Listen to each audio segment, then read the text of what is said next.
सबसे बड़ा गुंडा कौन है, जहाँ से सारी गुंडई बह रही है। हमने देखा पिछले कुछ दिनों में किस तरह से लोगों के ऊपर हमले किए जा रहे हैं। आम आदमी पार्टी के कार्यकर्ताओं पे हमले किए जा रहे हैं, जनता को धमकियां दी जा रही हैं, खुलेआम जनता को धमकी दी जा रही है कि बीजेपी में आ जाओ नहीं तो ये कर देंगे वो कर देंगे। खुलेआम मारपीट हो रही है, हमले हो रहे हैं, हिंसा हो रही है और बगल में पुलिस वाले खड़े होकर देख रहे हैं। पुलिस हेल्पलेस है, पुलिस लाचार है, पुलिस बेसहारा है, वो कुछ कर नहीं पा रही है। ऐसा नहीं कि वो करना नहीं चाहते हैं। जब बगल में खड़े हुए पुलिस वाले से कुछ लोग पूछते हैं कि आप कुछ कर क्यों नहीं रहे, बोले जी ऊपर से आदेश है। तो वो कौन गुंडा है जिसके सामने दिल्ली पुलिस थरथराती है? वो कौन गुंडा है जिसके सामने दिल्ली पुलिस लाचार है? वो कौन गुंडा है जिससे दिल्ली पुलिस डरती है? कल की घटना है कि पहली बार ऐसा हुआ होगा कि किसी चुनाव के दौरान पत्रकारों पर इस तरह से खुलेआम हमले किए गए। कल दिल्ली के अंदर में ख्याल से 7 पत्रकारों के ऊपर हमले किए गए।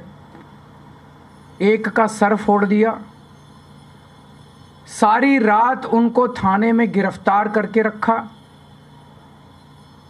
जिन लोगों ने हमला किया उनको भगा दिया गया और जो पत्रकार उसे कवर करने गए थे उन पत्रकारों को गिरफ्तार किया गया। उनके साथ गुंडों ने मारपीट की। ये कोई किसी रिमोट विलेज की घटना नहीं है, ये संसद से 1 किलोमीटर दूरी के ऊपर हुआ, ये सुप्रीम कोर्ट से 1 किलोमीटर की दूरी के ऊपर हुआ, ये इलेक्शन कमीशन से 1 किलोमीटर की दूरी पे हुआ। तो इस देश का वो कौन गुंडा है, वो कौन गुंडों का सरदार है जिसको देश के सारे गुंडे रिपोर्ट करते हैं? जनता पूछ रही है कि वो कौन गुंडा है जिसे किसी संस्था का डर नहीं है, देश की सर्वोच्च संस्थाओं का डर नहीं है उस गुंडे को। इस चुनाव के दौरान महिलाओं के ऊपर हमले हो रहे हैं। इस चुनाव के दौरान महिलाओं को नहीं बख्शा जा रहा, महिला कार्यकर्ता जो डोर टू डोर जा रही हैं उनके ऊपर हमले हो रहे हैं। तो लोग पूछ रहे हैं कि वो कौन गुंडा है जिससे सारे देश के गुंडे ऑर्डर लेते हैं, जिसके आदेश का पालन करते हैं। पिछले 3-4 दिन से हम देख रहे हैं कि गाड़ियों के ऊपर हमले किए गए, गाड़ियां तोड़ दी गई आम आदमी पार्टी की, कई सारे मटेरियल जब्त कर लिया गया, तरह तरह से हमले किए जा रहे हैं। तो अब जनता ने मन बना लिया, बाकी सारी चीज़ें एक तरफ, इस बार इनकी गुंडई को हराना है। अब ये क्लियर हो गया है कि अगर डबल इंजन की सरकार आ गई है तो डबल इंजन कुचल देगा सब लोगों को, बख्शेगा नहीं। अपने पहियों के नीचे ये डबल इंजन सारी जनता को, गरीबों को, मिडिल क्लास को कुचल देगा ये इंजन। सबसे पहले तो सुरक्षा है ना लोगों की, सबसे पहले तो खैरियत है। अगर अब खुद परिवार ही नहीं बचेंगे, उनके परिवार ही नहीं बचेंगे, उनको इस तरह से डराया जाएगा, फ़ोन कर करके धमकाया जाएगा, तो बाकी सारी चीज़ें बेमानी हो जाती हैं। तो लोगों ने मन बना लिया है कि अगर चुनाव के पहले इन लोगों का ये हाल है, जब इन्हें हमसे वोट चाहिए, चुनाव के बाद तो ये हम लोगों को कुचल देंगे। तो इस बार लोगों के पास 2 ऑप्शन है, एक तरफ शरीफों की पार्टी है और एक तरफ खुलेआम गुंडागर्दी चल रही है। एक तरफ वोट देने से 25,000 रुपये महीने का फ़ायदा है और दूसरी तरफ टोटल गुंडागर्दी है। इनके कई कैंडिडेट्स ऐसे हैं जो खुद माफिया हैं अपने अपने क्षेत्र के अंदर। अगर उनको वोट दे दिया तो एक तो देश का सबसे बड़ा गुंडा और उसके नीचे कई गुंडे, तो गुंडों का सरदार और सारे गुंडे मिलके दिल्ली वालों का क्या हाल करेंगे, ये सोचने वाली बात है।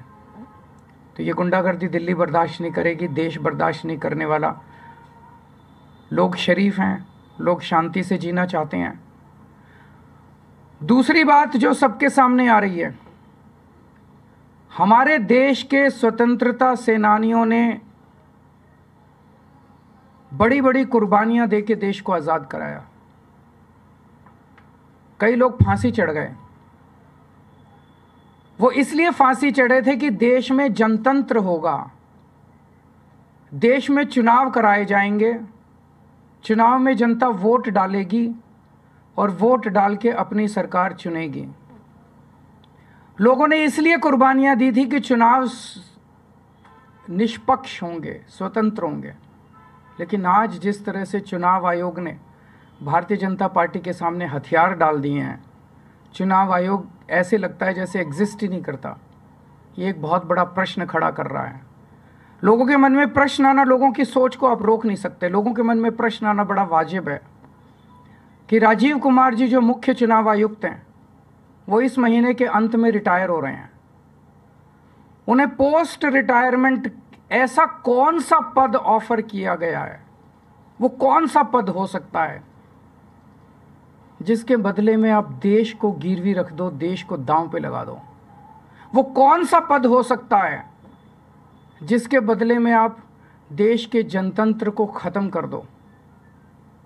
गवर्नर का पद, राष्ट्रपति का पद, कौन सा पद हो सकता है वो जिसके बदले में आप पूरे देश को, जिसके लिए स्वतंत्रता सेनानियों ने बड़ी बड़ी कुर्बानियां दी, उस जनतंत्र को अगर आप दांव पे लगा दो? मैं नहीं समझता, मेरी नज़र में ऐसा कोई पद नहीं है। मेरी हाथ जोड़ के राजीव कुमार जी से विनती है, आप अपनी ड्यूटी कीजिए, पद की लालसा छोड़ दीजिए, पद का लालच छोड़ दीजिए। 3-4 साल और नौकरी कर लेंगे। आपने तो इतने 40-45 साल नौकरी कर ली, इस देश ने आपको बहुत कुछ दिया है। अब अपने कैरियर के अंत में एक पद के लिए देश को गिरवी मत रखिए, देश के जनतंत्र को ख़त्म मत कीजिए। नमस्कार। कोई अगर एक आध क्वेश्चन है तो